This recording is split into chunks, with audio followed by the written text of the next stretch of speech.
Little tata নিবেদিত DBC নিউজের নিয়মিত আয়োজন সংবাদ সম্প্রসারণে সবাইকে স্বাগত জানাচ্ছি আমি শোভন আরেফ। দিনের বাছাই করা সংবাদ এবং এর পর্যালোচনা নিয়ে সংবাদ সম্প্রসারণে আজকে অতিথি হিসেবে অনলাইনের মাধ্যমে আমাদের সাথে যুক্ত আছেন সিনিয়র সাংবাদিক জনাব জাকারিয়া কাজল এবং এনটিভির বার্তা প্রধান জনাব জহিরুল আলম।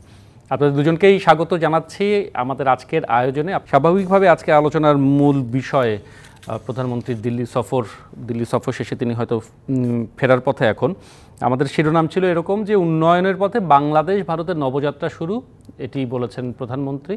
এবং দিল্লিতে হাসিনা মোদি বৈঠকে ৭টি সমঝোতা স্মারক ৩টি নবায়ন হয়েছে। আমি শুরুতে যদি জহিরুল আলম আপনার কাছে আসি, আপনার কাছে এই সফরে সবচেয়ে তাৎপর্যপূর্ণ বিষয় কোনটি মনে হয়েছে? আমরা ৭টি সমঝোতা স্মারক সহ 3টি নবায়ন করতে দেখেছি, আপনি কোনটিকে গুরুত্ব দিবেন বেশি? আমার কাছে সফরটি তাৎপর্যপূর্ণ। কোঅপারেশনের যে এরিয়াস গুলো আমরা দেখছি সেগুলো অবশ্যই আমাদের গুরুত্বপূর্ণ বিবেচনা দাবি রাখে, কিন্তু প্রাইম মিনিস্টার যে মানে খুব অল্প সময়ের ব্যবধানে দুবার ভারত সফর করলেন এবং দুটো সরকারই সদ্য প্রাইম মিনিস্টার নরেন্দ্র মোদীর ওনার জোট সরকার তৈরি হয়েছে।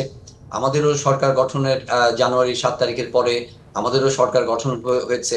তো এই দুটো সরকার তাদের সম্পর্কে এবং তাদের যে কৌশলগত যে সম্পর্কের যে এরিয়াস গুলো আছে সেগুলোকে আমার মনে হয় রিনিউ এবং রিঅ্যাফার্ম করাটাই হচ্ছে গিয়ে এই সফরের একটা গুরুত্বপূর্ণ বার্তা, যে তারা যে বিষয়গুলোতে একত্রে কাজ করবার জন্য ভেবেছে এবং সেগুলোকে আরো সলিডিফাই করা, আরো সুসংহত করাই হচ্ছে এই সফরের একেবারে কোর মেসেজ। আপনি দেখেন যে দুটো সরকারি খুব একটা যে আমাদের যে 7 জানুয়ারি নির্বাচন সেটিও মোটামুটি ভাবে সরকার বা খোলা মাঠেই তারা জিতেছে, বিরোধী দলের অংশগ্রহণ ছাড়াই। আর প্রাইম মিনিস্টার নরেন্দ্র মোদীও খুব একটা শক্তিশালী অবস্থানে নেই, কিন্তু ওনার যে রাজনৈতিক যে দর্শন, প্রতিবেশীদের প্রতি ওনার যে গুরুত্ব দেওয়া, সেটির মধ্যে বাংলাদেশের সঙ্গে বিশেষ করে এই সরকারের সঙ্গে যথেষ্ট ভালো সম্পর্ক, সেটাকে আবার নতুন করে সেই বার্তাটি তারা দিতে চেয়েছেন। আর যেখানে যে বিষয়গুলোকে আলোচনা হয়েছে এগুলো খুবই চলমান সম্পর্কের খুবই সিগনিফিকেন্ট বলবো। কিছু নতুন নতুন বিষয় এসেছে যেখানে তারা গ্রিন পার্টনারশিপের কথা বলেছেন, ব্লু ইকোনমির কথা বলেছেন, ওশেন ইকোনমিকে কিভাবে আরো হার্নেস করা যায়। একটা গুরুত্বপূর্ণ দিক হচ্ছে যে আমরা গত বছর এপ্রিল মাসে আমরা আমাদের ইন্দো প্যাসিফিক আউটলুক জানিয়েছিলাম। ইন্দো প্যাসিফিক আউটলুকে আমরা কিন্তু কোনো পক্ষভুক্ত হওয়ার কথা বলিনি, আমরা খুবই চমৎকার একটা কি বলবো যে দর্শন বা দৃষ্টিভঙ্গি আমরা তুলে ধরেছিলাম। প্রাইম মিনিস্টার নরেন্দ্র মোদী সেই ইন্দো প্যাসিফিক আপনার ওশেন ইনিশিয়েটিভ নামে যে একটা সাব ইনিশিয়েটিভ উনি নিয়েছেন, সেটার বাংলাদেশ সেখানে অংশগ্রহণ করবে এরকম একটা বার্তা বা আশা তিনি প্রকাশ করেছেন। এটি একটি নতুন সিগনিফিকেন্ট দিক। এছাড়া যেটি এসেছে যে আমরা কিন্তু যেটা পাইনি সেটা হচ্ছে যে অভিন্ন নদীর পানি নিয়ে আলোচনা হয়েছে, কিন্তু স্বাভাবিকভাবেই এটা নিয়ে কোনো প্রেডিকশন ছিল না বা এটা নিয়ে আলোচনা হবে বলেননি। তিস্তা স্পেসিফিক্যালি সেই বিষয়টি নিয়ে কোনো আলোচনা আমরা দেখিনি, এবং একটা তিস্তা নিয়ে মহাপরিকল্পনার যে বিষয়ে চাইনিজ ইনভেস্টমেন্ট বা চাইনিজ আগ্রহের বিষয়টি আমরা শুনেছিলাম, সেটি নিয়েও খোলামেলা কোনো বক্তব্য আমরা শুনিনি। যদিও একটা ব্রড বেসড স্টেটমেন্ট আমরা পেয়েছি দুই প্রধানমন্ত্রীর কাছ থেকেই। আমরা সীমান্তে যে লিথাল ওয়েপনের ব্যবহার সেটির বিষয়ে কোনো নতুন করে কোনো, এটা দিয়ে আগেই কমিটমেন্ট আছে বিশেষ করে ভারতের তরফ থেকে, সেটি নতুন করে আমরা কিছু শুনিনি। ডিফেন্স কোঅপারেশনের ক্ষেত্রে যেটা আমরা খুব জোরালোভাবে শুনি যে এর আগের যে সফরে সেখানে আমাদেরকে $500 মিলিয়ন একটা লাইন অফ ক্রেডিট দেওয়া হয়েছিল। সেই লাইন অফ ক্রেডিটের বেশ কিছু শর্ত, যেগুলো অর্থ ছাড়ের ব্যাপারে একটু জটিলতা তৈরি হয়েছিল বলে খবর আসছিল, বা অন্যান্য ক্ষেত্রে ভারত যেখানে ঋণ চুক্তিগুলো আমাদের সঙ্গে করেছে সেই ঋণ চুক্তির অর্থ ছাড়ের ব্যাপারেও সহজীকরণ কিভাবে করা যায় সেই বিষয়গুলো এসেছে। এছাড়া স্বাভাবিকভাবে রেলওয়ে কানেক্টিভিটি, ট্রেড, ইনভেস্টমেন্ট, এই বিষয়গুলো তো স্বাভাবিকভাবে এসেছে, বিদ্যুতের বিষয় এসেছে। সব মিলিয়ে আরেকটা বিষয় ওনারা গুরুত্ব দিয়েছেন সেটি হচ্ছে যে ডিজিটাল ডোমেইনে কিভাবে পার্টনারশিপ বাড়ানো যায় মহাকাশ যোগাযোগের ক্ষেত্রে কিভাবে মানে আমাদের সহযোগিতা বা অংশীদারিত্ব বাড়ানো যায়, এগুলো কিন্তু খুবই ভালো উদ্যোগ এবং খুবই পজিটিভ দৃষ্টিভঙ্গি থেকে তারা কথা বলেছেন। এবং দুই প্রধানমন্ত্রীর দৃষ্টিভঙ্গি খুবই ইতিবাচক ছিল এবং এই ইতিবাচক দৃষ্টিভঙ্গি থেকে তারা সম্পর্ক যে গভীরতা তৈরি হয়েছে সেই গভীরতাকে আরো সুদৃঢ় করে এগিয়ে নেওয়ার কথা বলেছেন। তবে আউটস্ট্যান্ডিং যে রিটেন্স গুলো আছে, বিশেষ করে আমরা রোহিঙ্গা ইস্যুতে ভারতের জোরালো সমর্থন চাই, বর্ডার কিলিং এর ব্যাপারে আমরা তাদের এক ধরনের আরো জোরালো কমিটমেন্ট চাই, আমরা ট্রেড ইমব্যালেন্সটা কিভাবে আমাদের পক্ষে আনা যায় সেটা চাই, আমরা এই বিষয়গুলোতে এবং ম্যারিটাইম বাউন্ড আমরা কিভাবে আমাদের স্বার্থকে আরো বেশি সুরক্ষিত করতে পারি সে ব্যাপারে ভারতের সহযোগিতা অবশ্যই আমরা চাই। তো সবকিছু মিলিয়ে অবশ্যই একটি সফর উইন উইন হলেই আমরা খুশি হব। আশা করছি যে অনারেবল প্রাইম মিনিস্টার যখন ফিরে আসবেন তিনি কথা বলবেন এবং এই ব্যাপারে হয়তো আমাদের অর্জন সম্পর্কে আরো বিস্তারিত আমরা তখন আরো বিস্তারিত জানা যাবে। জি, ধন্যবাদ জহিরুল আলম। আমি একটু জনাব জাকারিয়া কারজেলের কাছেও একই প্রশ্ন, মানে জ্বালানি, অভিন্ন নদীর পানি বন্টন কিংবা সীমান্ত ব্যবস্থাপনা, এই ইস্যুগুলো সবসময় খুব যেটাকে বলা হয় যে বার্নিং ইস্যু হয়ে থাকে।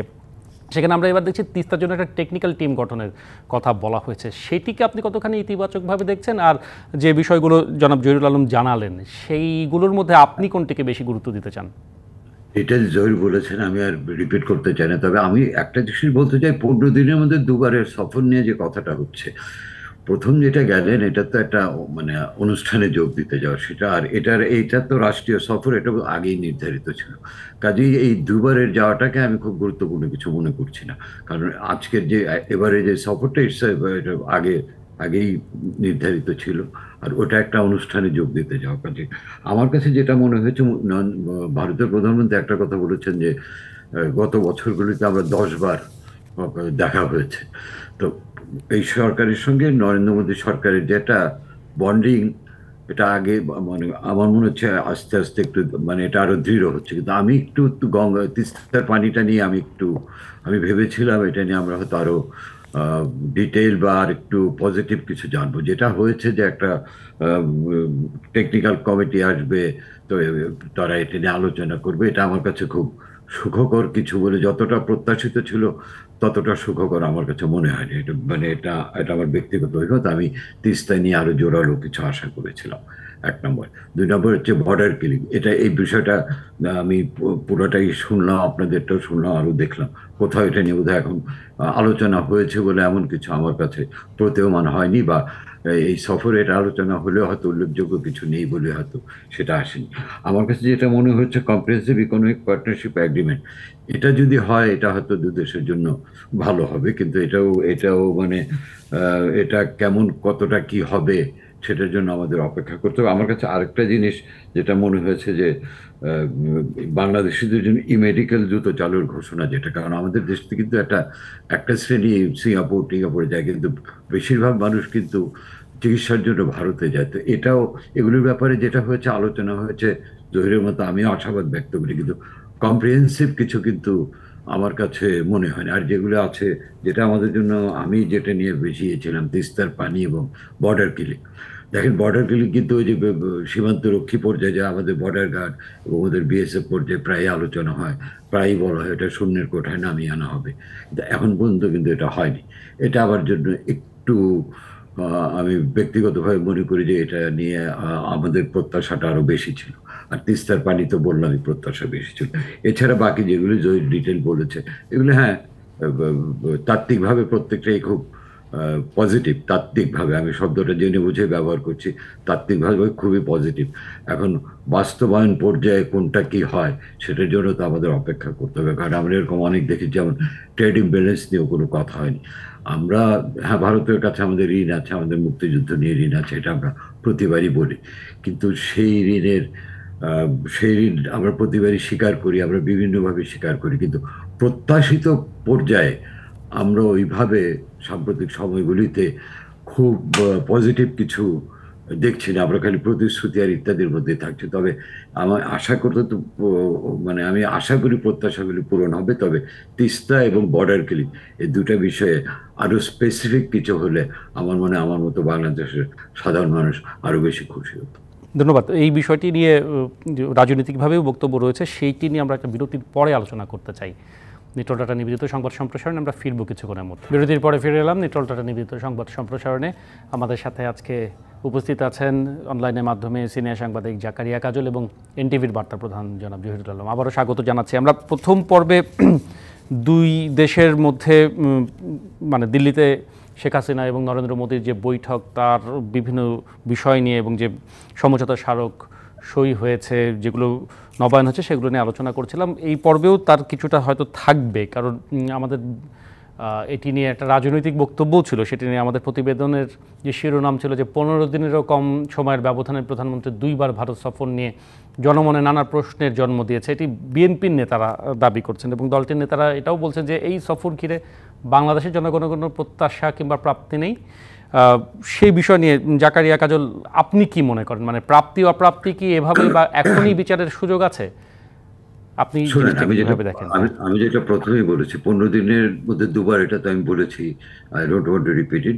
একটা মানে এটা নিয়ে আমি আবার বলতে চাই না, কিন্তু আমি মনে করি যে এটা নিয়ে এটা বক্তব্যটা রাজনৈতিক বক্তব্য, কারণ এটা একটা প্রি শিডিউল প্রোগ্রাম, আর একটা ছিল একটা অনুষ্ঠান। নরেন্দ্র মোদীর শপথ যদি তখন না হতো তাহলে হয়তো যেতেনই না কাজে। আর যেটা বলা হচ্ছে যে প্রাপ্তি প্রত্যাশার ব্যাপারটা, এটার জন্য তো আমাদের ওয়েট করতে হবে। আমি যেটা বললাম, হ্যাঁ, দুটো বিষয় আমি নিজে একটু হতাশ বললেও কম, মানে বেশি বলা হবে না, যে বর্ডার কিলিং অ্যান্ড তিস্তা নিয়ে আমি আরো স্পেসিফিক কিছু আশা করেছিলাম। এছাড়া বাকি যেগুলি হয়েছে এগুলো কিন্তু বেশ ইতিবাচকই বলা যায়। এখন এটার কিভাবে বাস্তবায়ন হবে, কিভাবে কি হবে, বিশেষ করে ব্লু ইকোনমি, তারপরে আপনার যে জ্বালানি বিষয়ক যেটা, এগুলো আমাদের মানে বাংলাদেশ ইকোনমির জন্য ভালো, ইন্ডিয়ার ইকোনমির জন্য ভালো। এগুলি নিয়ে এখনই মন্তব্য করার কিছু নেই। We have to wait and see যে কতদূর কি হয়। কারণ আমরা এরকম অনেক দেশে অনেক ক্ষেত্রেই দেখেছি যে কেতাবে থাকে কিন্তু গোয়ালে ওরকম ভাবে থাকে না। তো এবার আশা করি কেতাবে যেমন আছে গোয়ালেও সেরকম থাকবে। কাজেই একেবারে হতাশ হওয়ার মতো মনে করি না। আমি এই দুটো তিস্তা এবং বর্ডার কিলিং ছাড়া বাকিগুলোকে আমি ভীষণ পজিটিভলি দেখতে চাই। আর জনগণের প্রত্যাশা পূরণ কি হলো না হলো, বিএনপির প্রত্যাশা যেটা হবে, সরকারি যে জনগণের প্রত্যাশা তো নাও থাকতে পারে, রাজনৈতিক কিছু বক্তব্য থাকবে। কাজে আমি মনে করি না যে এই সফরের আউটকাম নিয়ে এখনই চূড়ান্তভাবে কিছু বলার সময় আছে। কিন্তু এই দুই দেশের সম্পর্ক নিয়ে দু দেশের রাজনীতিতেই মানে এক ধরনের রাজনীতি আছে, সেই বিচারে আসলে মানে বিষয়টিকে মানে রাজনৈতিকভাবে ব্যাখ্যা করার কোনো সুযোগ রয়েছে না। একটা কথা মনে রাখতে হবে, নরেন্দ্র মোদীর সরকার কিন্তু এবার গতবারের যে নরেন্দ্র মোদীর সরকার ছিল সে তুলনায় কিন্তু এবারে নরেন্দ্র মোদীর সরকারকে যদি কিছুটা দুর্বল সরকারও বলা হয়, সেটাও কিন্তু মানে অতি কথন হবে না। কারণ ভারতে কিন্তু জোট সরকারগুলির ইতিহাস খুব সুখকর না। এই সাম্প্রতিক সময়ে মনমোহন সিং এর সরকার ছাড়া কোনো জোট সরকারই কিন্তু পরিপূর্ণ সময় তাদের ফুল টেনিউর শেষ করতে পারেনি। কাজে এই সরকারের ভবিষ্যৎ কি হবে, প্লাস এই সরকার যাদের উপর ভরসা করে, যে দুই ভারতীয় রাজনীতির যে দুই কীর্তিমানের উপর ভরসা করে আছেন, তাদের ইতিহাসও কিন্তু খুব যে সরল রেখায় চলে তা না। কাজেই নরেন্দ্র মোদী সরকারের ভবিষ্যৎ নিয়েও কিন্তু প্রশ্ন আছে, তাই না? আমাদের সরকার যেমন তৃতীয়বারের মতো টানা আসলো, মোদী সরকার আসলেও কিন্তু এবার বেশ দুর্বলভাবেই আছে। আমাদের সরকারের একটা পজিটিভ দিক বলতে পারেন, আবার পলিটিক্যালি অনেকে তো পজিটিভ বলবেন না, যে এখানে ওরকম প্রবল মানে জোট টোট জাতীয় কোনো ব্যাপার নেই।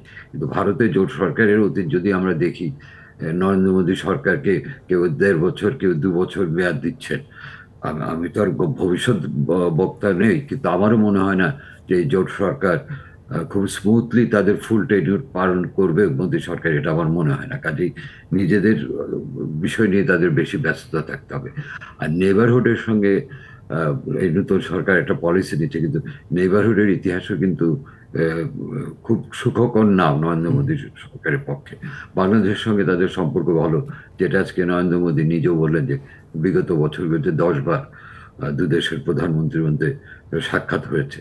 তো আমরা সেই পজিটিভ দিকটা আরো পজিটিভলি এফেক্টিভলি দেখতে চাই, এটাই হলো আমার প্রত্যাশা। জি, ধন্যবাদ আপনাকে জাকারিয়া কাজল। জহিরুল আলম, মানে যদি এভাবে দেখি যে নরেন্দ্র মোদী সরকারে আসার পরই প্রথম যে দেশের সাথে তিনি দ্বিপাক্ষিক একটি বৈঠক করলেন সেটি বাংলাদেশ, কিংবা এর আগের বার মানে যে 15 দিনের ব্যবধানের কথা বলেছে, আমাদের প্রধানমন্ত্রী সেখানে গিয়ে বিরোধী দল কংগ্রেসের নেতৃবৃন্দের সাথে খুব সৌহার্দ্যপূর্ণভাবে দেখা করেছেন। সব মিলিয়ে দুই দেশের সম্পর্ক উন্নয়নে এই সফরগুলো, এই আলোচনাগুলো কতখানি প্রভাব রাখে?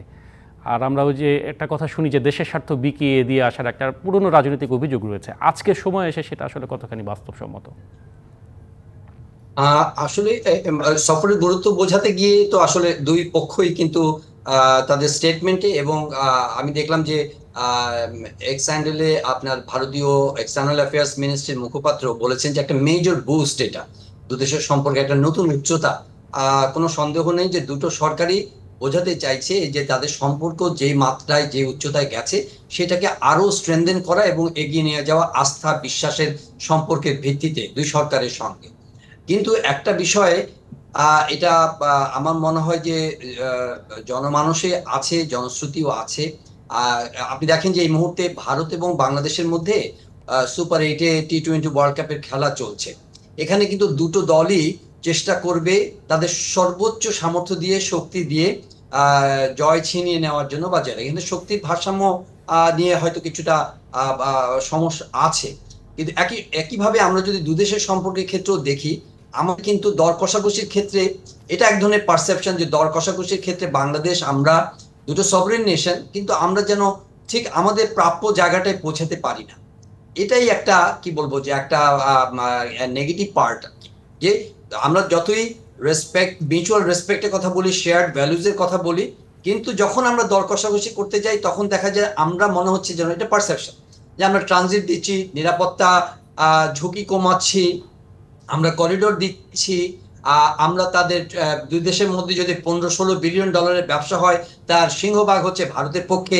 হঠাৎ হঠাৎ তারা আমাদের নিত্য পণ্যগুলোর যখন রপ্তানির উপরে তারা নিষেধাজ্ঞা দিচ্ছে, তারপরে নন ট্যারিফ ব্যারিয়ার দিচ্ছে, এই ধরনের বিষয়গুলো চলে আসে। এবং কাজল ভাই তো বারবারই বলছিলেন যে উনি আশা করছিলেন যে বর্ডারে লেথাল ওয়েপন ব্যবহারের ব্যাপারে একটা জোরালো বক্তব্য আসবে, তিস্তার ব্যাপারে। মানে এই জায়গাগুলোতে কিন্তু আমরা কেন যেন আমাদের প্রত্যাশার জায়গাগুলো পূরণ হচ্ছে না, যদিও আমরা আশাবাদী, সবসময় আশা প্রকাশ করছি সরকারগুলোতে, কিন্তু জনগণের বা রাজনৈতিক প্রতিপক্ষ কিন্তু এই বিষয়গুলোকে ক্যাপিটালাইজ করতে চায়। এবং একই সঙ্গে আপনি দেখবেন যে বাংলাদেশে নির্বাচনে এবং ক্ষেত্রেও ভারত একটা সিগনিফিক্যান্ট রোল প্লে করে বলেও একটা পারসেপশন বা এক ধরনের বাস্তবতা কিন্তু আছে। যেমন 2013 সালে আপনি দেখেন যে ভারতের এক্সটার্নাল অ্যাফেয়ার্স মিনিস্ট্রির সেক্রেটারি সুজাতা সিং এসেছিলেন। এবারও নির্বাচনের ক্ষেত্রে একটা তাদের জোরালো সমর্থনের বিষয় ছিল, যাতে বাংলাদেশের গণতান্ত্রিক ধারাবাহিকতার বিষয়ে তারা একটা জোরালো অবস্থান নিয়েছে। তো সবকিছু মিলিয়ে আমার মনে হয় যে পারসেপশন যা আছে এবং রিয়ালিটির সঙ্গে আমাদের একটু অ্যাডজাস্টমেন্টের মানে বিষয়ে আমাদের ভাবতে হবে। আমরা নেইবারিং কান্ট্রি, ক্লোজেস্ট নেইবার ভারতের সঙ্গে আমাদেরকে, আমরা কিন্তু অবিচ্ছেদ্য সম্পর্ক, we can't change our neighbour, কিন্তু একই সঙ্গে শ্রদ্ধার, বিশ্বাসের, আস্থার এবং দুপক্ষেরই উইন উইন একটা সম্পর্ক যদি তখন দেখা যাবে কি যে আমরা আসলে একটা সৌহার্দ্যপূর্ণ রিজিওনাল সম্পর্ক তৈরি করতে পারছি। আদারওয়াইজ মনে হবে কিন্তু না জয়নুল আলম, আপনি যেগুলো বলছেন এগুলো যখন আমাদের অভ্যন্তরীণ রাজনীতিতেও প্রভাব ফেলে, যেটি আপনি বললেনও, সেটি আসলে জনগণকে কতখানি প্রভাবিত করে, কিংবা আমাদের রাজনৈতিক যে এখনকার যে অবস্থা সেখানে আসলে কতখানি জিনিসটি প্রভাবিত? আমি তো মনে করি যে যেহেতু ভারত একটি বড় দেশ, কাজেই ভারতের কাছে আমাদের অনেক কিছুই প্রত্যাশার জায়গা আছে। নিশ্চয়ই আমাদের অনারেবল প্রাইম মিনিস্টার কিন্তু সেখানে আজকেও অ্যাকনলেজ করেছেন, এবং আমরা শ্রদ্ধার সঙ্গে এটা তাদের 1971 সালে তাদের যে কন্ট্রিবিউশন, তাদের যে আত্মত্যাগ, সেটার জন্য কিন্তু ভারতের কাছে আমরা আমাদের কৃতজ্ঞতা সবসময় প্রকাশ করে আসছি। কিন্তু একই সঙ্গে যে আউটস্ট্যান্ডিং ইস্যুসগুলো আছে সেগুলোর ক্ষেত্রে যদি আমাদের প্রাপ্য জায়গাটা, উইন উইনের জায়গাটা যদি না পৌঁছাতে পারেন, তাহলে কিন্তু রাজনৈতিকভাবে এগুলো কিন্তু কার্ড হিসেবে চলে আসে। এবং সেটা কিন্তু যদি আপনি একটা খোলা মাঠে লেভেল প্লেইং ফিল্ডে যখন আপনি ইয়েতে যাবেন, তখন এই প্রসঙ্গগুলো একটা মেজর কন্ট্রিবিউটিং ফ্যাক্টর হিসেবে আসে। যদি আপনি সত্যিকার একটা গণতান্ত্রিক চর্চার মধ্যে আসেন, তখন কিন্তু দেখবেন যে মানুষের মধ্যে যদি কোনো ফ্রাস্ট্রেশন বা কোনো গ্রিভেন্স বা কোনো ধরনের হতাশার জায়গাগুলো যদি থাকে, তো সেগুলো কিন্তু এক্সপ্রেশন চলে আসে। আমি মনে করি যে সেটা থাকা উচিত নয়, কারণ আমরা প্রতিবেশীর সঙ্গে আমাদের সৌহার্দ্যপূর্ণ সম্পর্কই রাখতে হবে। কিন্তু আমি মনে করি যে রিয়ালিটিকে অস্বীকার না করে দুপক্ষেরই উচিত হবে, বিশেষ করে ভারতীয় পক্ষের উচিত হবে যে বাংলাদেশের যে প্রত্যাশার জায়গাগুলোকে সেগুলোতে আরেকটু সিনসিয়ারলি, আরেকটু কি বলবো যে পজিটিভলি এগিয়ে আসতে হবে, আরো আন্তরিকতার সঙ্গে আসতে হবে। জি জি। জি, অনেক ধন্যবাদ আপনাদের দুজনকেই। আমরা আরও একটা বিরতি নিতে চাই। বিরতির পরে ফিরে এসে বাকি যে বিষয়গুলো রয়েছে সেগুলো নিয়ে নিশ্চয়ই আলোচনা হবে। নিটল টাটা নিবেদিত সংবাদ সম্প্রসারণে ফিরবো আমরা কিছুক্ষণের মধ্যে। বিরতির পরে আমরা ফিরে এলাম সংবাদ সম্প্রসারণে। এটি নিবেদন করছে নিটল টাটা গ্রুপ। আমাদের সাথে আজকে অনলাইনের মাধ্যমে যুক্ত আছেন সিনিয়র সাংবাদিক জাকারিয়া কাজল এবং এনটিভির বার্তা প্রধান জহিরুল আলম। আবারও আপনাদের দুজনকে স্বাগত জানাচ্ছি। আলোচনার প্রায় শেষ দিকে আমরা ভারত সফর, প্রধানমন্ত্রী ভারত সফর নিয়ে আমরা প্রথম দুটি অংশে আলোচনা করেছি। আগামীকাল প্রতিষ্ঠা বার্ষিকী বাংলাদেশ আওয়ামী লীগের, এই প্রতিষ্ঠা বার্ষিকী উপলক্ষে সোহরাওয়ার্দী উদ্যানে আওয়ামী লীগের একটি বড় আলোচনা সভা রয়েছে এবং দলের সাধারণ সম্পাদক ওবায়দুল কাদের আজকে বলেছেন, আমাদের প্রতিবেদনে গিয়েছে, যে প্রাপ্তির খাতাই বেশি এই দলের। জহিরুল আলম, একটি দলের ৭৫ বছর পদার্পণ পূর্ণ হচ্ছে, এটিকে আপনি কিভাবে মূল্যায়ন করবেন? সেই সাথে যদি এইভাবেও জিজ্ঞেস করি যে আমরা সাধারণত বলি যে ক্ষমতায় গেলে সরকার এবং দল, মানে সরকারে দল বিলীন হয়ে যায়, এটা একটি চিরায়ত অভিযোগ থাকে। মানে টানা ক্ষমতায় থেকে ঐতিহ্যবাহী দলটি আসলে নিজেকে কতখানি প্রতিষ্ঠিত করতে পেরেছে বা সুরক্ষিত রাখতে পেরেছে দল হিসেবে, সব মিলিয়ে যদি আপনার কাছ থেকে জানতে চাই। এটা প্রথমে বলবো যে এটি একটি অনন্য মাইলস্টোন বাংলাদেশের একটি প্রধান রাজনৈতিক দল হিসেবে আওয়ামী লীগের জন্য, এবং এই আওয়ামী লীগের অগণিত সমর্থক অনুসারী রয়েছেন। ডেফিনেটলি এটি একটি খুবই একটা বড় একটা ঘটনা, ৭৫ বছর পূর্তি। সেজন্য তো তাদেরকে অভিনন্দন প্রাপ্য আওয়ামী লীগের।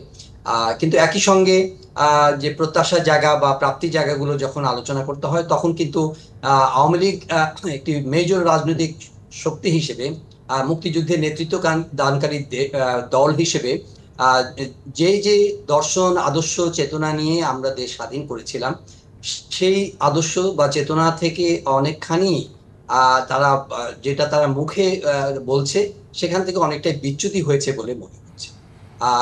এবং সাংগঠনিকভাবে দেখেন যে রাজনৈতিক দল হিসেবে আওয়ামী লীগ দলীয় ভিত্তি চাইতেও এখানে কিন্তু কোনো কন্টেস্ট নেই। কিন্তু সাম্প্রতিক সময়গুলোতে দেখা গেছে যে বেশ কয়েকটি নির্বাচন হয়ে গেছে, যেখানে কোনো ধরনের ফর্মিডেবল কোনো প্রতিদ্বন্দ্বিতা কিন্তু নির্বাচনে তাদের মুখে হতে হয়নি।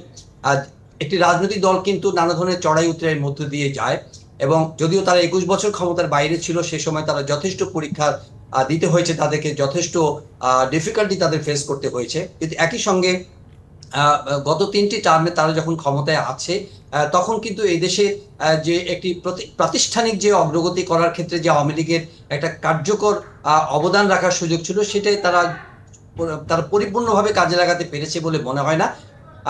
দলও একটা কমফোর্টের মধ্যে আছে।